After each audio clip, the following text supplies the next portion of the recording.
आउनुहोस् एक यस्तो जीवनको बारेमा कुरा गरौँ जसले पुरै 1 शताब्दी पार गर्यो।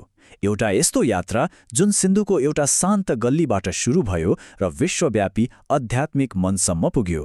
यो कथा हो दादी रतन मोहिनीको प्रकाश र सेवाले भरिएको एक असाधारण यात्रा।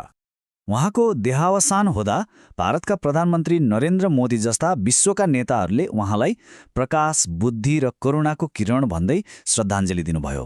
हो, यसैबाट थाहा हुन्छ कि हामी कुनै साधारण व्यक्तिको बारेमा कुरा गरिरहेका छैनौँ।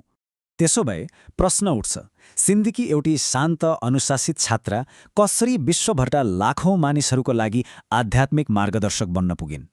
आज हामी यही अविश्वसनीय रूपान्तरणको कथा खोज्नेछौँ। उद्देश्य, समर्पण र एउटा गहिरो आन्तरिक आह्वानको यात्रा। सुरु गरौँ पहिलो खण्डबाट। प्रकाशको 1 शताब्दी। उहाँको जीवन 1925मा सुरु भएको थियो, जुन समय आजको संसारभन्दा निकै फरक थियो। उहाँले आफ्नो 1 शताब्दी लामो जीवनमा संसार परिवर्तन भएको हेर्न मात्र होइन, त्यो परिवर्तनलाई आकार दिन पनि मद्दत गर्नुभयो। उहाँ 101 वर्षको हुनुहुन्थ्यो। सोच्नुहोस् त, पुरै 1 शताब्दीको सेवापछि ब्रह्माकुमारीकी प्रमुख राजयोगिनी दादी रतन मोहिनीले आफ्नो भौतिक शरीर त्याग्नुभयो। तर उहाँको प्रभाव आज पनि उत्तिकै जीवन्त छ। यो टाइमलाइनलाई एकपटक हेरौँ त। यसले उहाँको यात्राको एउटा खाका देखाउँछ। सन् 1925मा सिन्धमा जन्म, 1937मा त्यो पहिलो आध्यात्मिक अनुभव, अनि 1954मा जापानको पहिलो अन्तर्राष्ट्रिय यात्रा र अन्ततः सन् 2021मा ब्रह्माकुमारीको प्रमुखको रूपमा नियुक्ति। यो साँच्चै एउटा व्यक्तिगत खोजबाट विश्वव्यापी नेतृत्वसम्मको अविश्वसनीय यात्रा हो। अब जाउँ दोस्रो खण्डमा, आध्यात्मिक जागरण। उहाँको यात्रा कुनै सांसारिक महत्वाकांक्षाबाट सुरु भएको थिएन। यो त लक्ष्मीबाट रतन मोहिनी बन्ने एउटा गहिरो आन्तरिक यात्रा थियो, जुन बाल्यकालदेखिकै आध्यात्मिक झुकाउबाट प्रेरित थियो। उहाँको जन्मको नाम लक्ष्मी थियो, अर्थात् धनकी देवी। उहाँ एकदमै शान्त तर तेज र अनुशासित छात्रा हुनुहुन्थ्यो।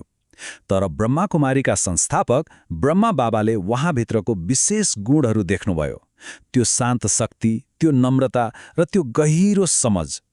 त्यसैले उहाँले लक्ष्मीलाई रतन मोहनी नाम दिनुभयो, जसको अर्थ हुन्छ सबैभन्दा सुन्दर रत्न, जुन नामले उहाँको वास्तविक स्वरूपलाई दर्शाउँथ्यो।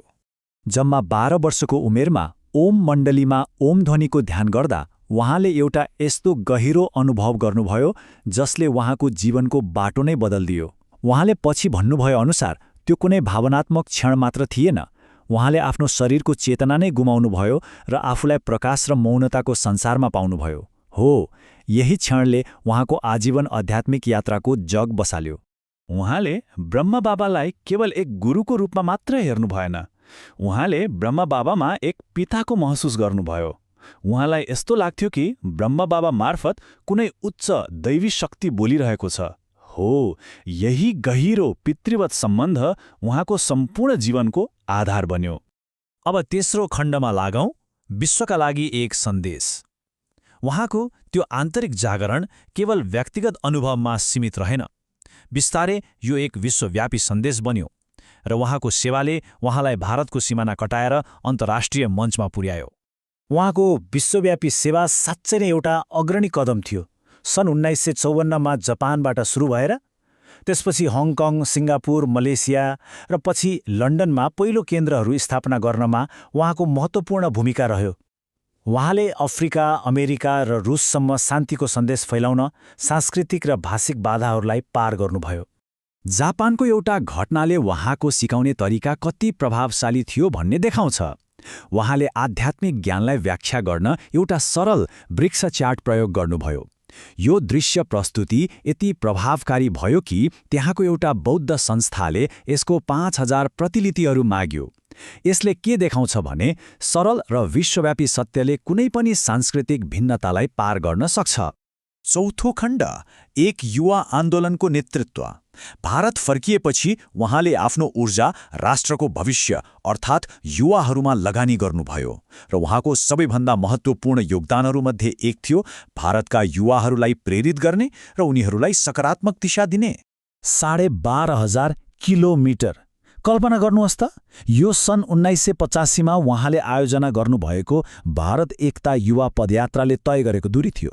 यो केवल एउटा पदयात्रा थिएन, यो युवाहरूलाई एकता र सकारात्मक मूल्यहरूको लागि प्रेरित गर्ने एक विशाल अभियान थियो। र यो क्रम रोकिएन।